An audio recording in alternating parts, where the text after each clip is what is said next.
What's up, everybody, and welcome back to A Beer a Day with TK. It's a beautiful evening here in Findlay, Ohio, and Anders and I are hanging out in the beer shed. What's going on, my brother? Oh, it is a beautiful evening. It's good to be back here, ready to drink some beers tonight. Yeah, man. So today we're going to do a WTF Wednesday video. For those of you who may be unfamiliar, WTF Wednesday is a one day a week. We do a beer we normally wouldn't on the program. So sometimes this means we do stuff from the big boys, Bud Miller and Coors. Sometimes we do strange offering from microbreweries. And more recently, we've been trying to get a little bit of international flair on here by trying some different beers from around the world. So the one I have today is called Cold Gold.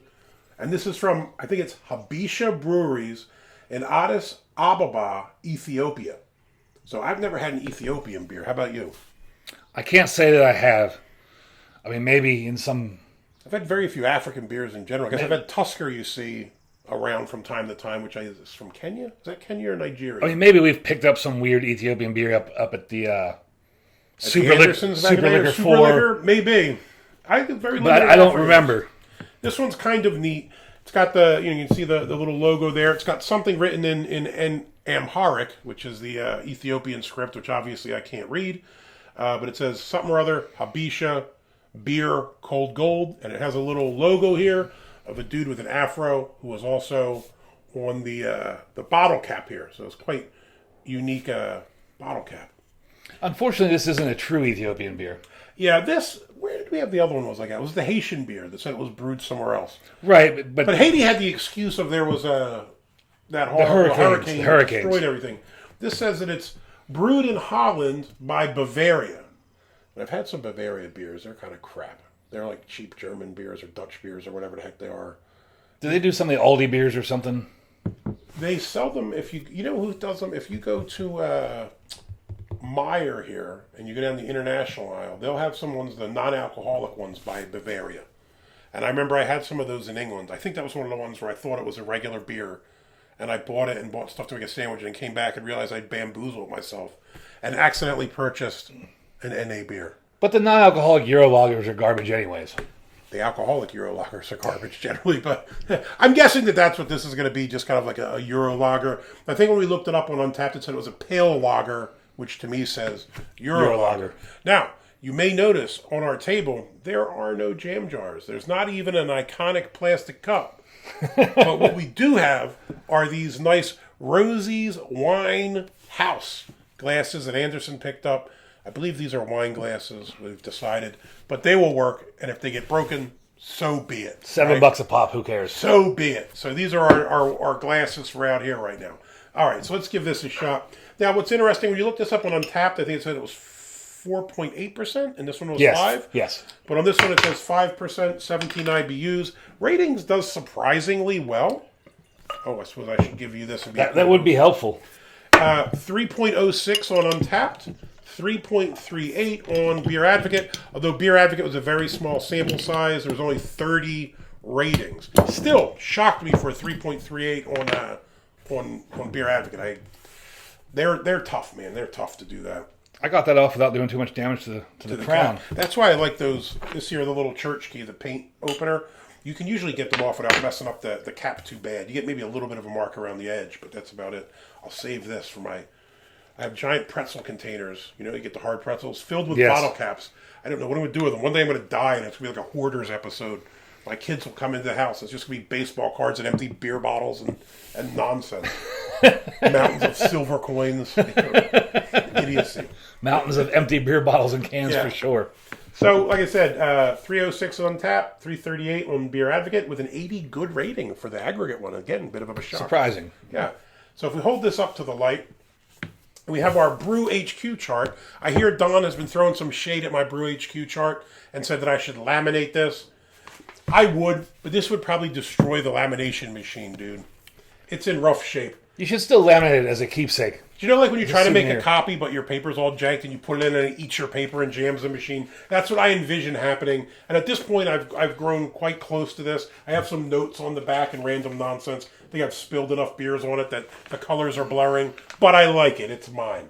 So if we had to pick one of these, what do you think? It's got kind of like a light golden color. Maybe like 2, 3? Yeah, I was thinking maybe 3 or 4. Probably like a 3. We'll meet in the middle there. Had a fairly decent white head on it. I mean, we've been yapping a little bit. Mine still has about a finger's worth. Fair amount of carbonation. If I saw this in a glass, my brain would say Miller High Life or something like that. Yeah, the head on mine dissipated quickly, but I poured it really nicely. Mine's hanging. Looks pretty good. I didn't do the hard pour like you did. Ready to give it a sniff? Sure. I didn't mean to give it a hard pour. I think I just poured it quickly because I was looking at the camera trying to do something else.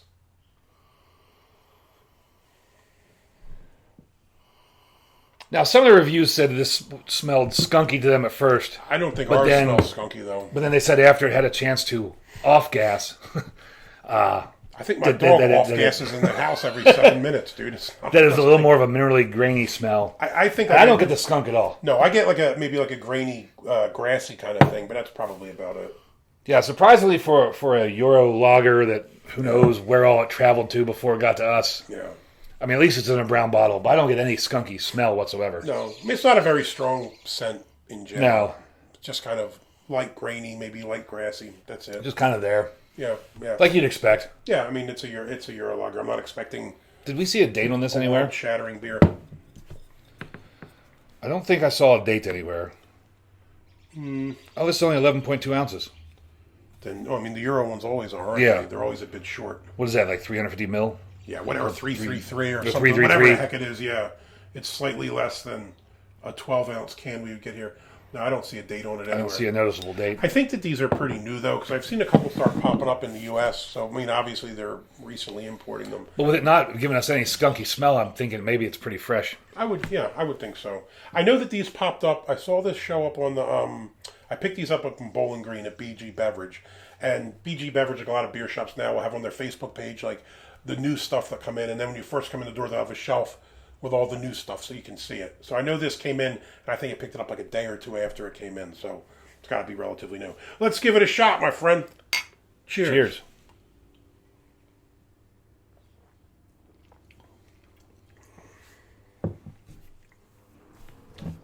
Body? Pretty light. Medium light, yeah. I'd say low end of medium. I mean, it's not watery. It's not like homebrew watery. But No. it's a pretty light. It's definitely medium, but on the lower end of medium. Yeah. Non-offensive, tastes pretty decent in that regard. The body is nice. There's nothing bad about it like that. I think it does taste like it would skunk if it sat around for a while, or it would be in a green bottle. Well, the thing that's weird is... if that makes sense. I think when you first drink it, you don't get a whole heck of a lot initially. I think you kind of get like a light bready malt.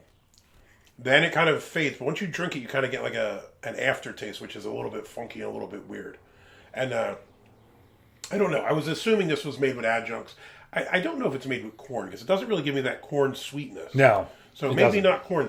I don't know if maybe it's made with like barley or something else like that maybe. Because there's a little bit of a stronger flavor when you drink it. Like, you know what I mean? Like you get like a little bit of a harsher taste. Hops, negligible hops. I mean, you get maybe a tiny, tiny bit. Maybe that's what I'm getting at the end, is just a light bit of a bittering hop that, you know, to kind of break it up a little bit. I wouldn't say that it's overly sweet. It's just light, bready, kind of grainy malt. And then a slight bit of something at the back end, which I guess I'll equate to a bittering hop. And that's kind of it for me. What are you thinking? I mean, to me, the initial taste... It's like I said, it's almost like a Heineken about to turn. Like you could just tell that if it sat around for a little while, it would turn a little skunky. Yeah. But it's not at the point where it's any offensiveness or bad flavor. It's just like, yeah, I could see if you're familiar with a lot of these kind of beers, you can tell over time, wow. It's making me burp. You can almost taste how old they are. Yeah. And this is probably relatively fresh for coming to the U.S., but getting there where... Yeah, I'm sure. Another Especially couple the way weeks. the ports are now, I'm sure it took a little bit to get here. Another couple weeks on the shelves, or if it was in a green bottle, it would be bad. Yeah. But overall, this has a really nice light, crisp flavor. Yeah. It's It's okay. not bad. I mean, it's for solid. Especially for Eurolager and... I think I paid about $10 for a 6-pack, maybe $10.99 or something. It wasn't very expensive. an Ethiopian beer from Holland. Yeah, I mean, hey, that's how it is now, right? A lot of beers, they say they're one place or made somewhere else. Even in America, you see that, right? You think it's made in one state, and it's really somewhere else. You're like, what the heck is going on here? Like Platform. Yeah. Platform. You think it's from Ohio, and lo and behold, where were they? Like New Hampshire, New Hampshire. or Maine? after AB ruined that. But anyways, Yeah, we digress. Back to the beer. Cold Gold, Pale Lager, Habesha, or Habesha, I'm not sure. I do have an Ethiopian friend, so Tora, if you're watching, please forgive me if I'm butchering the Amharic language here with my pronunciations. Habesha Breweries, Addis Ababa, Ethiopia. It would be a thumbs up. I think this is an alright beer. What do you think? yeah, absolutely. This I'd give it a thumbs up. I mean, it's definitely drinkable. I would drink another one of these. I wouldn't be offended if somebody gave me one of these. No. It's It's on par with a lot of the kind of American macro S type beers or European macros, as you know. it's a decent beer to drink out of a wine glass. And for $1.50 or so per bottle, right? I mean, Can't go wrong. $1.75 a bottle. Yeah, you could do much worse than this. So Cold Gold, this is an interesting find and a big thumbs up on this WTF Wednesday. Hopefully, if you liked the video, you'll give us a thumbs up.